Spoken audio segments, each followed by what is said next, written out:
जय श्री कृष्णा। भगवान बृहस्पति देव की पूजा अर्चना के लिए बृहस्पतिवार को व्रत करके बृहस्पतिवार की कथा का श्रवण करना चाहिए। बृहस्पतिवार का व्रत करने और व्रत कथा सुनने से स्त्री और पुरुष की सभी मनोकामनाएं पूरी होती है। इस व्रत से धन संपत्ति की प्राप्ति होती है, निसंतानों को पुत्र प्राप्ति होती है, परिवार में सुख शांति बनी रहती है, सभी आनंद पूर्वक रहते हैं। इस व्रत में व्रत कथा का श्रवण करने का विशेष महत्व है। अब आइए सुनते हैं बृहस्पतिवार व्रत कथा। प्राचीन भारत में एक प्रतापी और दानी राजा राज करता था। वह अत्यंत धर्मनिष्ठ था। प्रतिदिन मंदिर जाकर भगवान के दर्शन करता, ब्राह्मणों की गुरुओं की सेवा करता और उसके द्वार से कोई भी याचक खाली हाथ नहीं लौटता था। प्रत्येक गुरुवार को यह व्रत रखता, पूजा करता और गरीबों की सहायता अवश्य करता।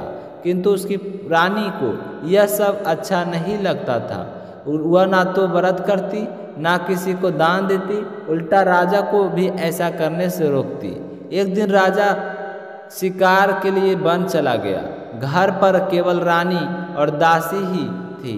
उसी समय बृहस्पति देव साधु का रूप धारण कर राजा के द्वार पर भिक्षा मांगने आए। साधु ने रानी से भिक्षा मांगी तो रानी बोली, हे साधु, मैं इस दान पुण्य से बहुत ही उब चुकी हूँ। मेरे पति तो हर समय यही करते रहते हैं। अब आप ऐसी कृपया करें कि यह सारा धन नष्ट हो जाए, जिससे मुझे चैन मिल सके। साधु रूपी बृहस्पति देव ने समझाया, हे देवी, धन का संतान से कोई दुखी नहीं होता। यदि अधिक धन है तो उसका सदुपयोग करो। भूखों को भोजन दो, कुएं तालाब बनवाओ, धर्मशाले बनवाओ और ब्राह्मणों को दान दो, कन्या का विवाह कराओ। यही धन का सच्चा उपयोग है। लेकिन रानी ने उनकी बात नहीं मानी। तब साधु ने कहा कि हे, यदि तुम धन नष्ट करना चाहती है तो गुरुवार को घर के गोबर से लिपना, पीली मिट्टी से सिर धोना, राजा से हजामत बनवाने को कहना और मांस मदिरा का सेवन करना, कपड़े धोबे के हाथ धुलवाना।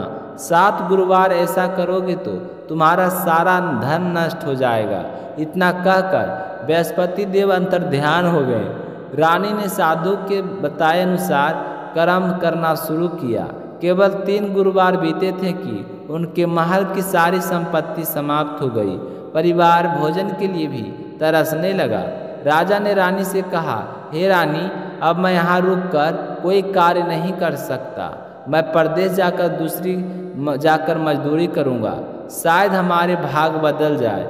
इतना कहकर वह दूर चला गया और जंगल से लकड़ियाँ काट काट कर बेचने लगा। उधर महल में रानी और दासियाँ भूख प्यास से व्याकुल हो रहने लगी। कभी भोजन मिलता तो कभी पानी पीकर दिन काटना, यहाँ तक कि 7 दिन लगातार अनाज नसीब नहीं हुआ।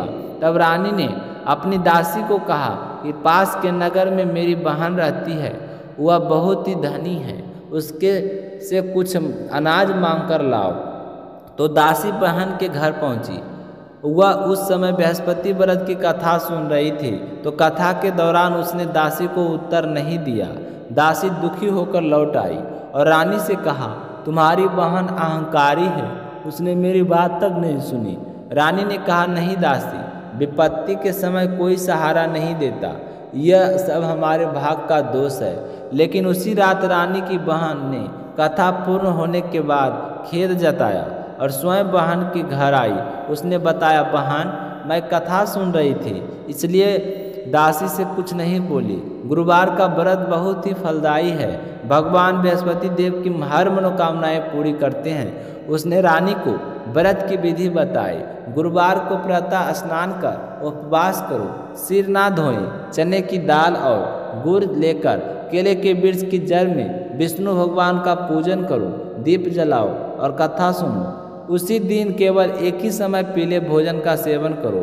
रानी ने यह विधि सुन ली और अगला गुरुवार आने पर दासी संग व्रत प्रारंभ किया। व्रत वाले दिन उसके पास पीला भोजन न था। तभी एक साधारण व्यक्ति के रूप में बृहस्पति देव वहाँ स्वयं 2 थाल पीला भोजन लेकर और दासी को दे दिया। और रानी और दासी ने वह भोजन ग्रहण किया और हृदय से बृहस्पति देव को प्रणाम किया। इसके बाद वे नियमित व्रत करने लगे। धीरे धीरे उसके घर में पुनः धन्य धान का आगमन होने लगा। दासी ने रानी को समझाया, देखो रानी, यह धन फिर से आलस्य करने के लिए नहीं है, इसका प्रयोग दान पुण्य और धर्म के कार्यों में करो। रानी ने उसकी बात मान ली और भूखों का भोजन कराना, कुएं तालाब बनवाना, कन्याओं का विवाह कराना और मंदिर पाठशाला बनवाना प्रारंभ किया।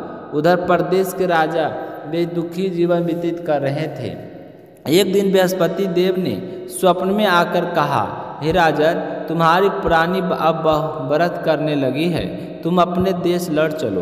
प्रातः आज जंगल गया तो वहाँ एक साधु मिला, वही बृहस्पति देव की थे।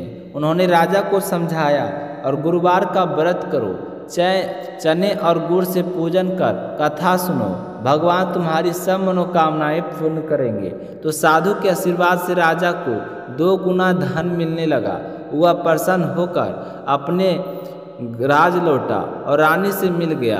गुरुवार व्रत के प्रारंभ से उसके जीवन में पुनः सुख समृद्धि लौट गई। उन्होंने सीखा कि धन का सही उपयोग दान पुण्य और धर्म के कार्यों में ही करना चाहिए। तो भक्तों, यह कथा हमें सिखाती है कि जो भी मनुष्य श्रद्धा और भक्ति से बृहस्पति का वार का व्रत करता है, भगवान उसकी हर विपत्ति दूर कर देते हैं और जीवन में सुख समृद्धि प्रदान करते हैं। बोलिए बृहस्पति भगवान की जय हो। बोलिए श्री हरि विष्णु भगवान की जय हो।